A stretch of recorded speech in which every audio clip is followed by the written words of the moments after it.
आपने दर्शन किया होगा, पूज्य पंडित जी महाराज के एक शिष्य थे। पंडित जी महाराज का अर्थ गिरिराज जी वाले पंडित जी महाराज, बार बार नाम लेने में संकोच होता है। श्री गिरिराज जी वाले बाबा सरकार, उनकी बहुत लंबे समय तक जिन्होंने सेवा की, श्री मास्टर बाबा नाम था उनका, श्री रामदास जी, पर मास्टर बाबा नाम इसलिए पड़ गया कि कोई नया साधक आता था तो पंडित जी कहते थे इसको समझा दो, तो वो समझाते भी ऐसे थे जैसे कोई मास्टर पढ़ाता है। उन्होंने भैया ये मास्टर बाबा हैं, सबको सिखाते हैं, उनका नाम ही पड़ेगा मास्टर बाबा। बहुत अच्छे संत थे, दास के ऊपर भी उनकी बहुत कृपा थी।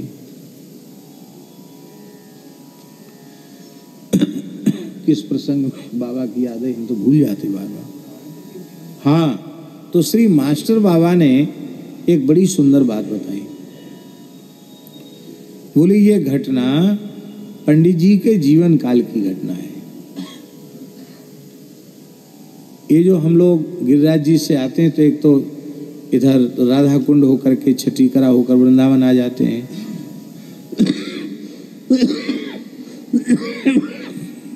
और दूसरा जो मार्ग है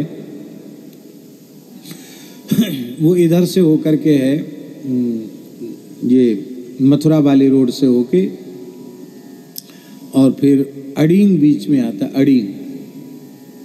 अड़ींग होकर एक रास्ता है। अड़ींग तो देखा है ना, एक कस्बा है अड़ींग आता है। वहाँ एक कुंड है, उसको लोग कमल कुंड कहते। पहले कमल पैदा होते थे, अब पता नहीं होते कि नहीं, पुराना तीर्थ है कमल कुंड। तो श्री मास्टर बाबा ने बताया कि पंडित जी के जीवन काल की घटना है। वहाँ एक गौड़ी संत निवास करते थे, और वे ऐसे महापुरुष थे कि उनका भजन ही जीवन था, निरंतर भगवत स्मरण। शरीर संसार से सर्वथा असंग होकर भजन में लगते थे। माने ऐसा समझिए, हरितजी किमपि प्रयोजन नहीं, ऐसा जीवन था उनका। शरीर वृद्ध हो गया, सेवा किसी से लेते नहीं थे। जब शरीर वृद्ध हुआ और असक्त होने लग गया तो एक अत्यंत श्रद्धावान साधक पर उन्होंने कृपा कर दी, उसको शिष्य भाव से स्वीकार कर लिया, और वो श्री गुरुदेव की सेवा करते थे। अब हम क्या उदाहरण दें, जैसे पूज्य बाबा ने अपने पूज्य श्री गुरुदेव भगवान की सेवा की, यही बात है ना। ऐसी सेवा का उदाहरण खोजने पर कहीं मिलेगा जैसी अपने पूज्य गुरुदेव भगवान की सेवा पूज्य बाबा ने की। गुरुगत प्राण, और आपका भी अपने गुरुदेव की सेवा और उनके प्रति अगाध निष्ठा कि उनके विरह में अपने देह का ही त्याग कर दिया। परम परमेष्ठी गुरुदेव नामाचार्य श्री रामदास बाबा महाराज जैसे ही भगवत धाम गए, परम पूज्य श्रीपाद श्री गौरांग दास बाबा जी महाराज आप गुरु वियोग में इतने व्यथित हो गए, अन्न जल सब छूट गया। 11 दिन तक निरंतर नाम जप करते हुए हा गौर हा निताई कर, आंख से रक्त बहने लग गया। बोले अब गुरुजी धरती पर नहीं तो हम धरती पर रहकर करेंगे क्या, और अपने देह का विसर्जन कर दिया। ये और ऐसी ही अद्भुत अनुपम गुरुनिष्ठा पूज्य बाबा में। तो ऐसा ही वो महापुरुष के जो साधक शिष्य थे वो ऐसे गुरुगत प्राण थे। गुरु जी की सब प्रकार से सेवा करना, गुरु जी तो माला चलती रहती गुरु जी। एक बार ऐसा हुआ कि गुरु जी के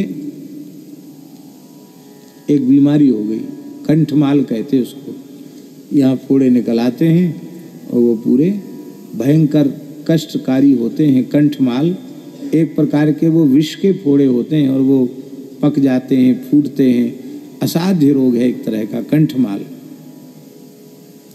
बाद में कीड़े भी हो जाते हैं और अंत में व्यक्ति की मृत्यु हो जाती है। तो गुरु जी को पहले फोड़े हुए, फोड़े होने के बाद वो बढ़ गए और अंत में प्रमाणित हो गया कि ये कंठमाल नाम का रोग है। अब गुरु जी ऐसे विचित्र थे, दवाई के नाम से चवाई छूते ही नहीं। अंग्रेजी तो प्रश्न ही नहीं, देसी दवाई नहीं छूते। नहीं नहीं नहीं, शरीर का प्रारब्ध शरीर को भोगने दो, हमको कोई जल्दी नहीं, भोगने दो, दवाई नहीं लेंगे, दवाई लेते नहीं। अब शिष्य से गुरु जी का दुख देखा नहीं जाता। तो एक दिन शिष्य कमल कुंड के पास बैठ करके रो रहा था शाम के समय कि हे प्रभु ऐसी कृपा करो, गुरु जी की बीमारी हमको लग जाए और गुरु जी स्वस्थ हो जाए। तो साक्षात श्री ठाकुर कृष्ण बलराम गैया चराते हुए वहां से लौटे और ए बाबा काहे को बैठ के यहाँ रो रहे हो, पूछे ठाकुर जी ने क्यों रो रहे हो। तो उन्होंने कहा कि कोई तो एक काऊ बात को कष्ट है का, मधुकरी ना मिल रही। बोले नहीं कोई कष्ट नहीं है, गुरु जी महाराज बीमार हैं, उसी बात का कष्ट है। ऐसे ऐसे गुरु जी को। तो ठाकुर जी बोले तेरो गुरु हठी है, वो लेगो ना दवाई तो खावेगो नहीं, तो स्वस्थ कैसे होएगो। और तू रो रहे तो ले ये लूखरी ले जा, एक कुछ घास जैसी उखाड़ी ठाकुर जी ने, ले जा या लूखरी है, और पत्थर से घोट के और गुरु जी के गले पे लगा देना सोते समय।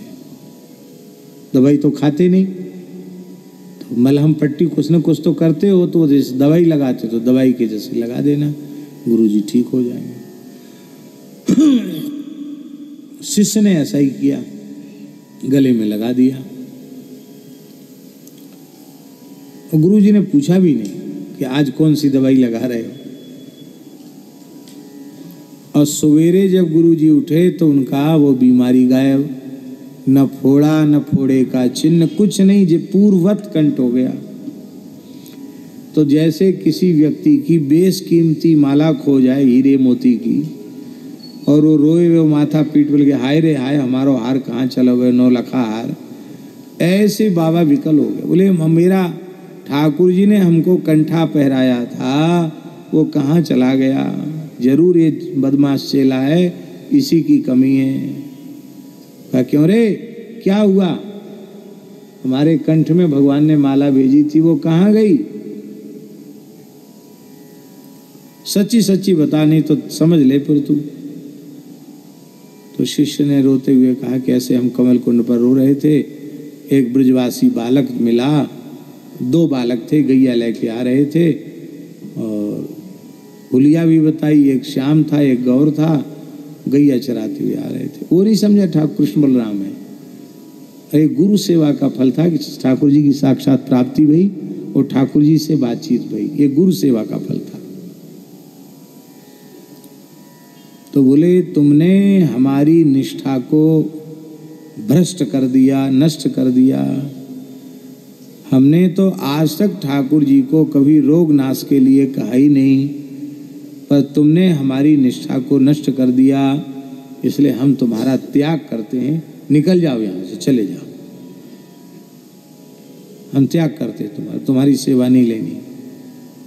अब गुरु जी तो ऐसे बूढ़े कि बेचारे चल नहीं सके स्वयं, शिष्य को निकाल दिया, चल हट यहाँ से, मुंह मत दिखा। तो वो बेचारा फिर सवेरे का समय गुरु जी ने निकाल दिया, फिर कमल कुंड पे बैठ के रोने लगा। तो ठाकुर जी फिर गैया चराते हुए निकले, गैया लेके जा रहे। बाबा तू संजाव को रो रहे हो, अबे फिर सवेरे सवेरे फिर रोवे लग, कहा बात है गई। कहा हमारे गुरु जी तो बहुत नाराज हो गए, कहते तुमने क्या हमारे गले में लगा दिया, हमारी माला कहाँ चली गई। अब कहते हैं कि या तो हमारी मालाएं वापस ला, नहीं तो मैं तेरा त्याग करता हूँ। तो तेरी क्या इच्छा है बाबा, तू अपनी इच्छा बता। बोले हमारी इच्छा ये है कि गुरु जी के अंतिम श्वास तक हमें गुरुदेव की सेवा मिले, हमें गुरुदेव की सेवा न छूटे, बस इतनी हमारी इच्छा है। गुरु वियोग में हम जीवित नहीं रह सकते। और गुरुजी का शरीर अशक्त है, वृद्ध है, कैसे होगा? हम तो गुरुजी की सेवा चाहते हैं, और गुरुजी की सेवा चाहते तो उनकी बीमारी फिर वापस ले जानी पड़ेगी। फिर ठाकुर जी ने लूखरी उखारी, बोले ऐसा कर, तू घोट घाट के बाबा के गले में लगा देना। तो कहते जैसे ही गले में लगाया, थोड़ी देर में वो सब घूमते घूमते सरीखे फिर से निकल आए। और ठाकुर जी ने कह दिया था शिष्य को कि तू घबराना मत, सेवा करना, कष्ट तो बहुत है गुरु जी को, पर यह केवल 1.5 महीने का प्रारब्ध है। कितना? कुछ महीने का तो भोग लिया है, अब केवल 1.5 महीने का है। 1.5 महीने बाद अपने आप ठीक हो जाएगा। 1.5 महीने बाद ठीक हो गया। भुंजान एवात्म कृतम विपाकम, उसके लिए भी भगवान से कभी प्रार्थना नहीं करते हैं। माई मेरे श्याम